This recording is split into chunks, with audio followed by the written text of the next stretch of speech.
তারেক রহমানের চাপে সাকিবকে জাতীয় দলে ফিরিয়ে নিয়ে আসলো বিসিবি। দর্শক, বাংলাদেশ ক্রিকেট আবারও দাঁড়িয়ে এক বড় নাটকীয় মোড়ে। দেশের ক্রিকেটের সবচেয়ে উজ্জ্বল নক্ষত্র সাকিব আল হাসান, যিনি দীর্ঘদিন ধরেই জাতীয় দলের বাইরে, অবশেষে ফিরছেন আলোচনার কেন্দ্রবিন্দুতে।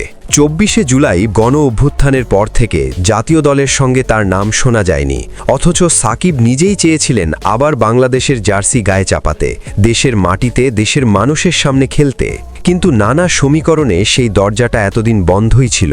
গতকাল শনিবার 24শে জানুয়ারি বাংলাদেশ ক্রিকেট বোর্ডের বোর্ড সভা শেষে বিসিবির মিডিয়া কমিটির প্রধান আমজাদ হোসেন সংবাদ সম্মেলনে বলেন, যদি সাকিব আল হাসানের অ্যাভেলেবিলিটি, ফিটনেস ও অ্যাক্সেসিবিলিটি ঠিক থাকে এবং যে ভেন্যুতে খেলা হবে সেখানে উপস্থিত থাকার সক্ষমতা থাকে, তাহলে বোর্ড বা নির্বাচক প্যানেল অবশ্যই তাকে ভবিষ্যতে দলে বিবেচনা করবে।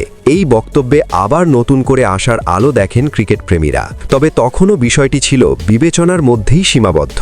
সব জল্পনা কল্পনার অবসান ঘটে যখন নতুন প্রধানমন্ত্রী তারেক রহমান সরাসরি ঘোষণা দেন সাকিব আল হাসানকে জাতীয় দলে ফেরানোর বিষয়ে। তারেক রহমান বলেন, সাকিব আল হাসান শুধু একজন ক্রিকেটার নয়, তিনি দেশের নক্ষত্র।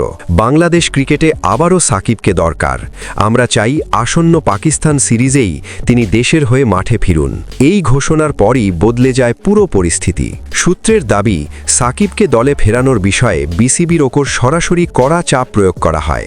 যোগ্যতা ও ফিটনেস থাকলে তাকে আর বাইরে রাখার কোনো সুযোগ নেই, এই বার্তাই স্পষ্ট করে দেওয়া হয় বোর্ডকে। প্রধানমন্ত্রীর এই কড়া হুঁশিয়ারির পর রাতারাতি নড়েচড়ে বসে বিসিবি। নির্বাচক প্যানেলকে নতুন করে নির্দেশনা দেওয়া হয় সাকিব আল হাসানকে দলে ফেরানোর প্রক্রিয়া দ্রুত এগিয়ে নিতে। সবকিছু ঠিক থাকলে আসন্ন পাকিস্তান সিরিজেই আবার সবুজ লাল জার্সিতে দেখা যেতে পারে সাকিব আল হাসানকে। দীর্ঘ বিরতির পর এই প্রত্যাবর্তন মানেই দলের ভারসাম্যে বড় পরিবর্তন, অভিজ্ঞতার শক্ত ভিত। ঘোষণার পর থেকেই সামাজিক যোগাযোগ মাধ্যমে ঝড়। সাকিব মানেই আলাদা বাংলাদেশ। পাকিস্তান সিরিজে সাকিব ফিরলে ম্যাচ অন্যরকম হবে। দর্শক, তারেক রহমানের সরাসরি ঘোষণা আর বিসিবির ওপর কড়া চাপ, এই দুয়ের ফলেই বদলে গেল সাকিব আল হাসানের ভাগ্য।